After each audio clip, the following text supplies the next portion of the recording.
नमस्कार, SBT news में आपका स्वागत है। पेश है 3 जनवरी मंगलवार दोपहर 3:15 बजे राजस्थान की 15 बड़ी खबरें। सबसे पहले एक नजर डालते हैं आज की हेडलाइंस पर।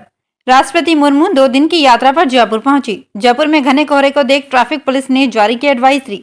भारत को विश्व की सबसे आधुनिक प्रयोगशाला बनाने का संकल्प। राजस्थान में बोर्ड परीक्षाओं का जल्द जारी होगा टाइम टेबल। और पद सृजित नहीं और 138 अभियंताओं को बना दिया सहायक अभियंता। और अब खबरें विस्तार से। राज्यपाल कलराज मिश्र, मुख्यमंत्री अशोक गहलोत और वरिष्ठ अधिकारियों ने हवाई अड्डे पर राष्ट्रपति की आगवानी की।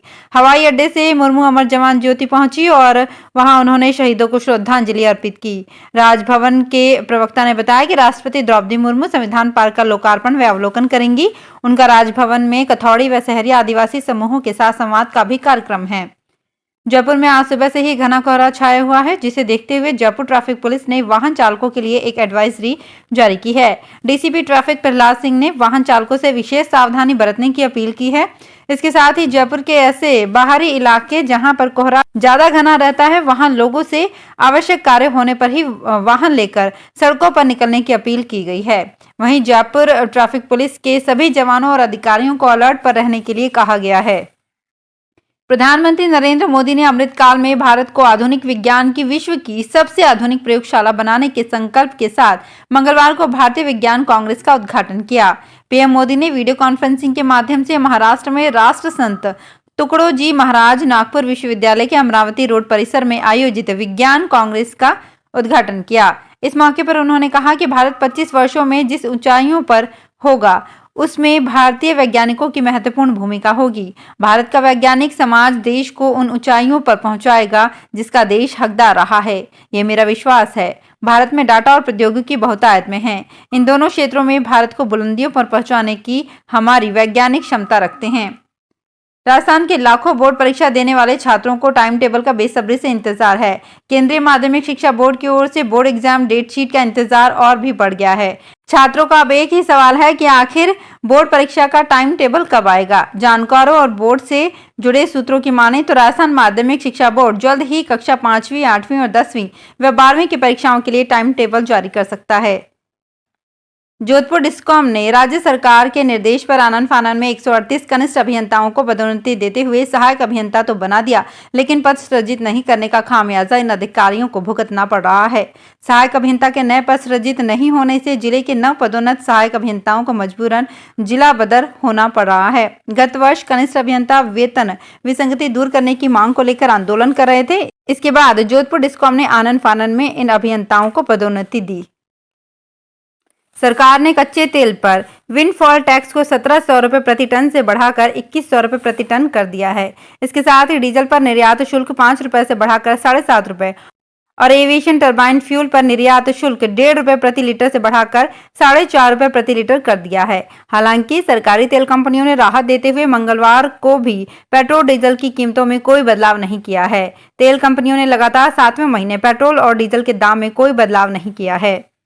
नवोदय स्कूल समिति ने प्रवेश के लिए आवेदन प्रक्रिया शुरू कर दी है। ये प्रक्रिया आगामी 31 जनवरी तक जारी रहेगी।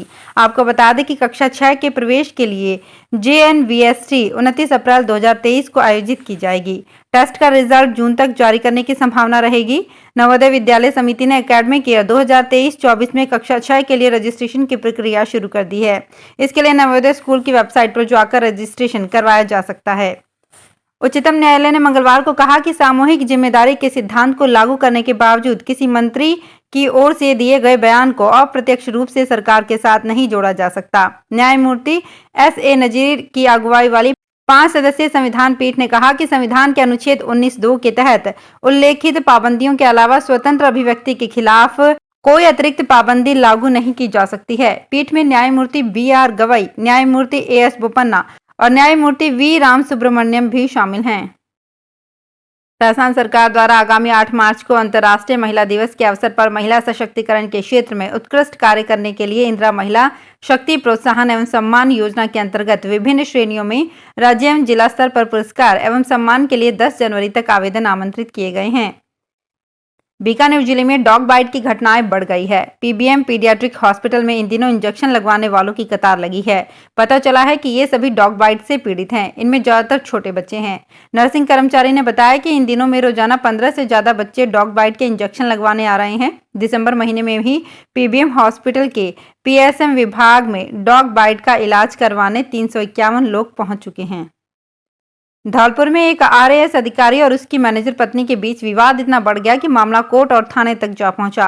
पति का आरोप है कि पत्नी ने उसके फोटो को एडिट कर उनको अघोरी बताया। इतना ही नहीं, पत्नी ने सरकारी लैपटॉप से 29 सरकारी कामों की अप्रूवल भी दे दी। मैनेजर पत्नी की ओर से जोधपुर महिला थाने में दहेज प्रताड़ना का मामला दर्ज कराया गया है, जबकि पति ने धौलपुर कोतवाली में 1 जनवरी को पत्नी के खिलाफ मामला दर्ज करवाया है।